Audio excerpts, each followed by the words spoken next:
ini ya, tugas membuat laporan percobaan roket air kamu sudah selesai belum? Belum, aku masih bingung. Urutan laporannya itu loh, aku masih belum paham. Sama, aku juga belum paham seperti apa susunan laporannya.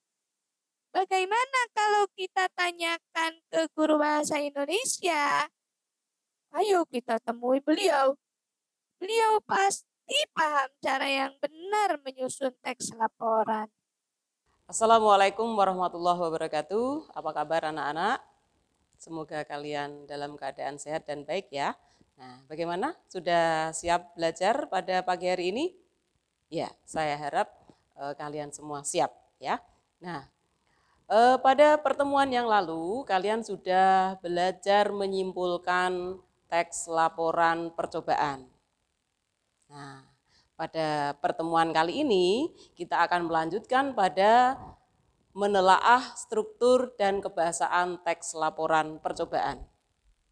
Tapi khusus pada pertemuan kali ini kita hanya akan mempelajari tentang struktur teks laporan percobaan.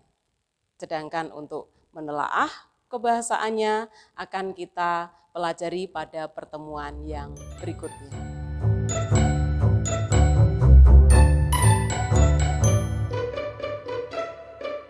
Setelah kalian membaca beberapa contoh teks laporan percobaan, kalian tentu saja sudah mendapat gambaran ya, bagaimana atau terdiri atas apa sajakah struktur teks laporan percobaan itu. Ya, bagus, mungkin kalian sudah punya gambaran ya. Nah, sekarang kita perhatikan. Struktur teks laporan percobaan terdiri atas 5 bagian. Ya. Nah, 5 bagian ini saling berkaitan sehingga membentuk sebuah teks laporan percobaan. Apa saja bagian itu? Yang pertama, tujuan. Yang kedua, alat dan bahan. Yang ketiga, langkah-langkah. Yang keempat, hasil. Dan yang kelima atau terakhir adalah simpulan. Nah, sekarang Ibu akan menjelaskan tujuan itu berisi apa, kemudian alat bahan berisi apa, ya, dan seterusnya sampai dengan simpulan. Sekarang kita pindah ke sebelah kiri ya. Nah, baik anak-anak, kita lanjutkan ya. Saya akan menjelaskan bagian per bagian. Nah, yang pertama adalah tujuan. Tujuan itu berupa pernyataan tentang sasaran yang akan dicapai dalam sebuah percobaan ya. Jadi sasaran yang akan dicapai. Nah, ini adalah inti dari bagian tujuan. Contohnya, contoh dalam kalimatnya ya.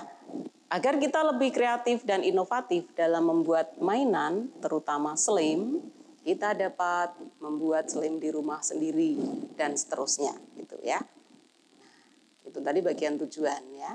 Kemudian yang kedua adalah alat dan bahan.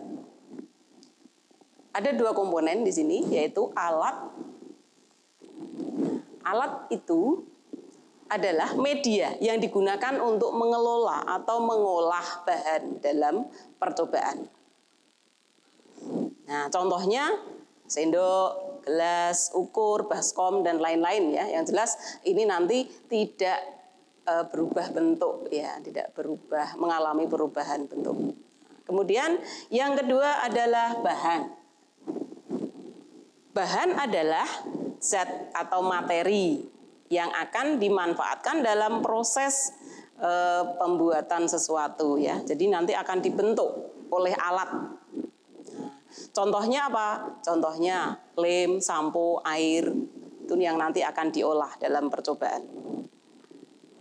Sudah jelas ya? Ya, berikutnya langkah-langkah.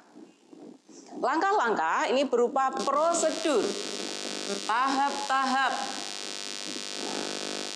Kalau berbicara tentang prosedur, kalian pasti ingat dulu kelas 7 kalian sudah belajar mengenai teks prosedur. Ya, Jadi isinya langkah-langkah ya.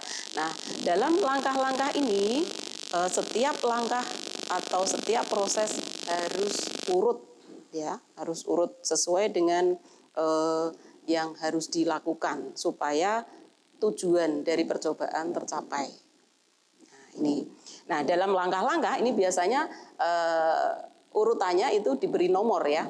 Jadi supaya urutannya lebih jelas gitu ya. Misalnya nomor 1, tuangkan lem pada baskom. Yang kedua, tambahkan sampo, air, dan obat tetes mata. Yang ketiga, aduk hingga rata dan kental.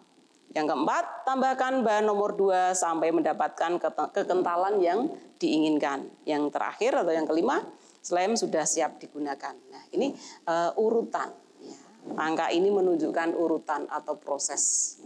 Nah, itu untuk langkah-langkah ya. Kita lanjutkan ke bagian hasil. Nah, hasil ini berisi tentang uraian atau hasil yang sudah dicapai dalam laporan percobaan atau dalam percobaan itu apa. Ya. Ini menguraikan hasil. Contoh kalimatnya dalam laporan misalnya, kini kamu memiliki slime yang murah dan dapat dibuat dengan bahan-bahan yang sederhana di rumah. Nah, itu contohnya. Ya. Nah, sudah jelas ya. Berikutnya yang terakhir adalah simpulan. Simpulan merupakan bagian yang berisi pendapat dari penulis atau peneliti setelah melakukan percobaan. Ya. Kalimatnya kurang lebih contohnya seperti ini. Dengan membuat slime sendiri, kalian dapat meningkatkan kreativitas dan juga berhemat karena biayanya sangat murah. Itu penjelasan mengenai bagian-bagian teks prosedur. Nah, anak-anak, kalian sudah mendapatkan penjelasan dari Ibu mengenai struktur teks laporan percobaan. Semoga kalian memahaminya ya. Setelah menyaksikan video pembelajaran ini, kalian dapat mengerjakan tugas yang Ibu sampaikan di aplikasi Teams kalian. Selamat mengerjakan, tetap di rumah, jaga kesehatan, dan sampai jumpa di pertemuan yang akan datang. Ibu akhiri, wassalamualaikum warahmatullahi wabarakatuh.